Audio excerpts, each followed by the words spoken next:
From the grand halls of the Carlton Mansion, I often found myself questioning my place amidst a legacy that seemed to favor my brother, Mark.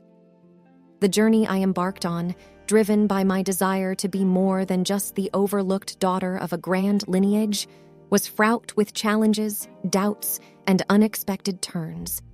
As I navigated the tumultuous seas of family politics, ambitions, and loyalties, I discovered that my place in this vast tapestry was not determined by birthright, but by the choices I made. While the world was enamored by Mark's golden aura, I carved a path for myself, one that diverged from the well-trodden trails of the Carlton dynasty.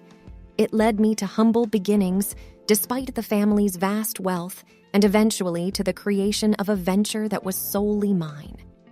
But as the winds of time shifted, I was once again drawn into the epicenter of the family storm, one that threatened to engulf our legacy. In this tale, you'll find more than just the rise and fall of business empires. It's a deeply personal account of my struggles and triumphs, of bonds tested and mended, and of the painful realization that sometimes the heaviest chains are those that bind family together. Join me as I take you through the corridors of the Carlton Mansion, into the heart of a family torn apart by pride and ambition, and my relentless quest to prove my worth. My name is Rachel, and this is my story.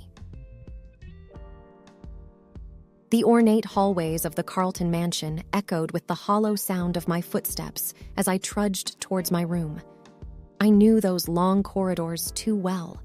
Every picture frame that adorned the walls, every carpet design, and every flickering chandelier had silently observed me growing up.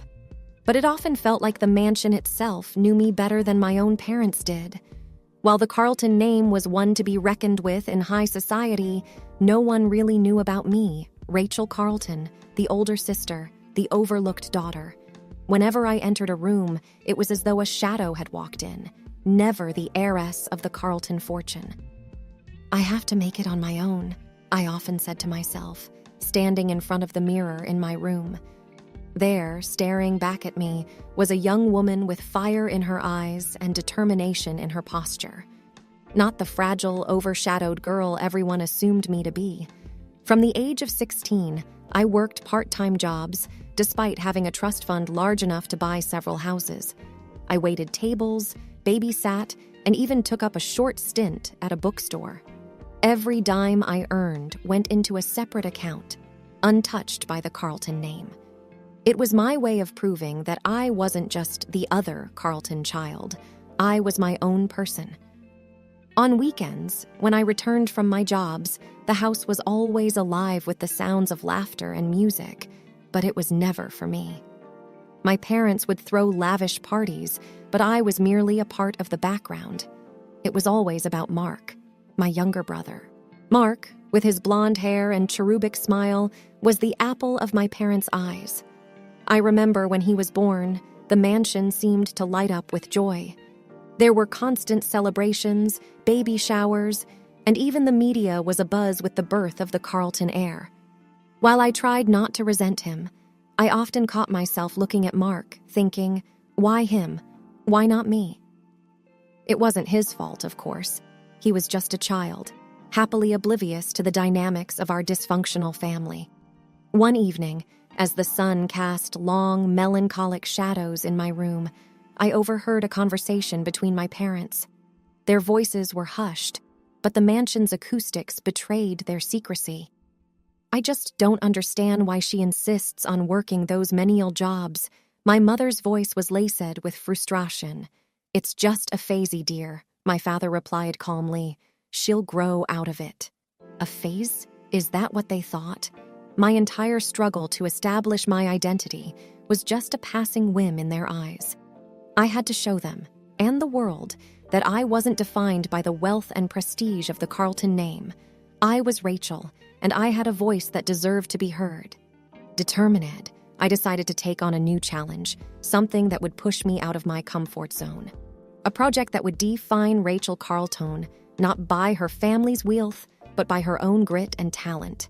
And while I was yet to figure out what that would be, I was resolute in my decision to make a mark, one that was separate from the golden boy of the Carlton family. But what could that be? The answer didn't come to me immediately.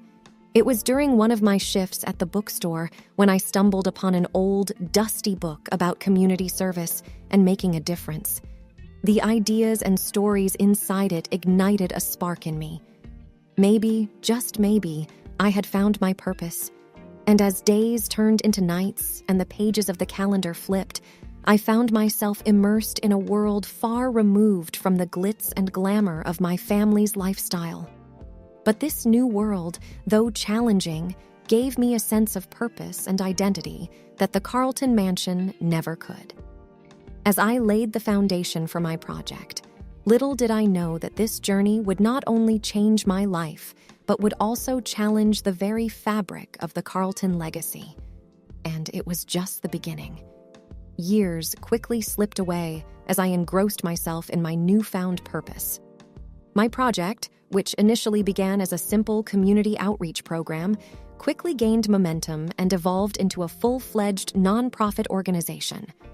Hopeful Tomorrow focused on education and skill development for underprivileged children, and its success was a clear testament to the countless hours I had poured into it. With each passing day, I felt a pride that was born from hard work and dedication, not from a family legacy.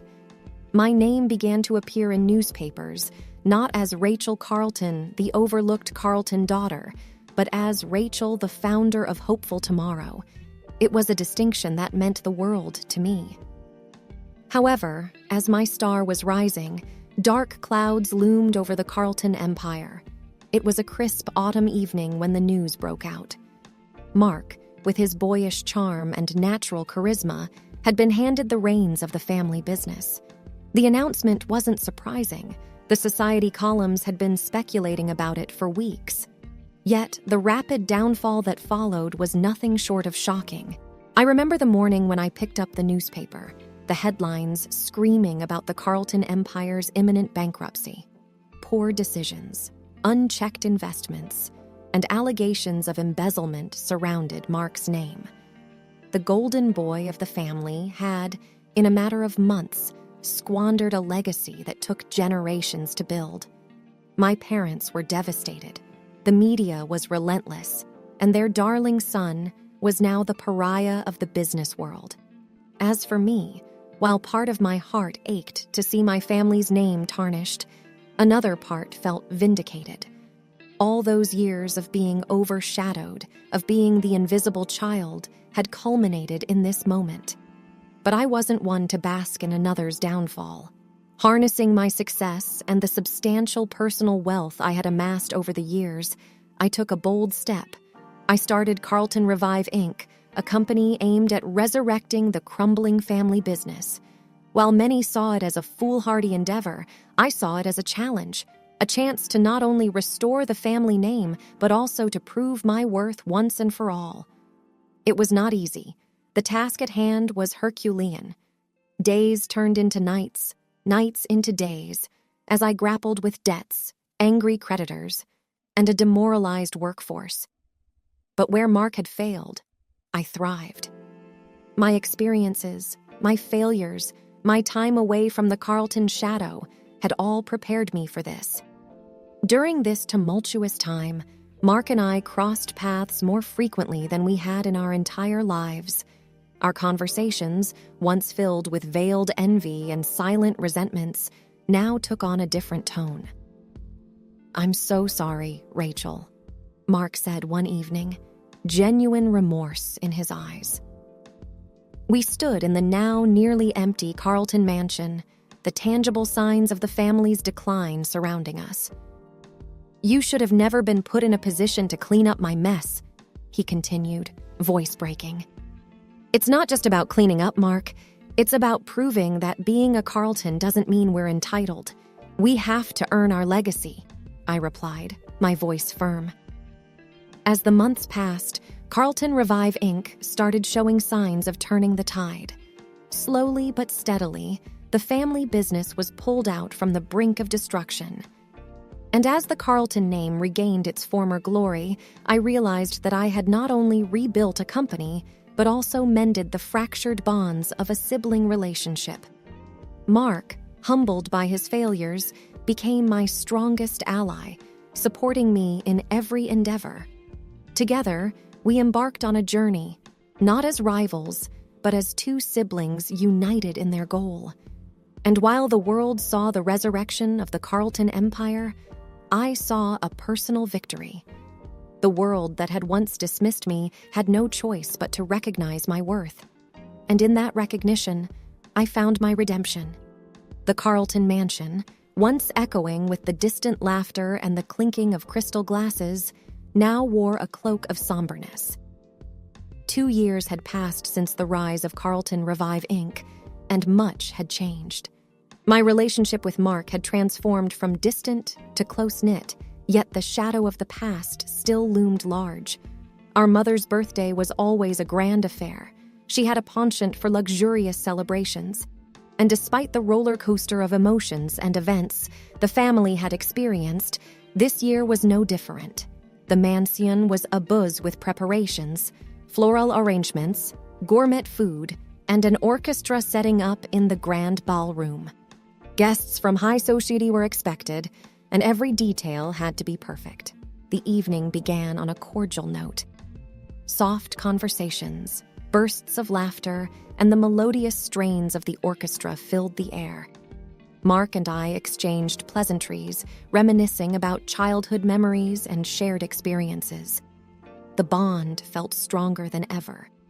Dinner was served in the grand dining hall, a long table adorned with silverware and intricate china.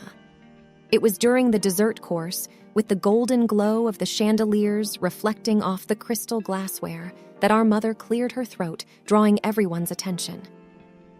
"Rachel, darling," she began, her voice sweet, yet with an underlying firmness. "You've done wonders with Carlton Revive. We couldn't be prouder. But I think it's time for Mark to find his footing again. I wish for you to make him a co-owner of your company." The room went silent. I felt every eye on me, gauging my reaction. My heart raced, and a myriad of emotions welled up inside. Surprise, anger, disbelief. "I've rebuilt the company from scratch, Mother," I began, trying to keep my voice calm and measured. "I've poured my blood, sweat, and tears into it. Mark had his chance with the family business, and he lost it." Mark shifted uncomfortably in his seat, his face a shade paler. Our father, always the silent observer, watched the scene unfold with an inscrutable expression. "I'm not saying this to undermine your achievements, dear," my mother continued, her tone imploring. "But he's your brother. Family looks out for each other." "And where was this family when I was overlooked and overshadowed?" I asked, my voice rising with emotion. "Where was this concern for family when I was struggling to find my place in the world?" Mark finally spoke. "Rachel, I don't want charity. I don't want a piece of your company out of pity." My mother shot him a sharp look, as if willing him to stay quiet. The tension in the room was palpable, a heavy weight that threatened to crush us all. Taking a deep breath, I finally responded. "I love you, Mark, and I want nothing but the best for you. But Carlton Revive is my creation, my child. I cannot hand it over, even if it's to my own brother." Our mother's face contorted with a mix of anger and disappointment. "If you can't support your family when they need you the most, then perhaps we have nothing more to say to each other." The aftermath of that dinner was as cold as the winter that followed. Phone calls went unanswered, invitations declined, and the once close bond between Mark and me grew distant once more. The family that had weathered storms together was now fractured, torn apart by pride, legacy, and choices.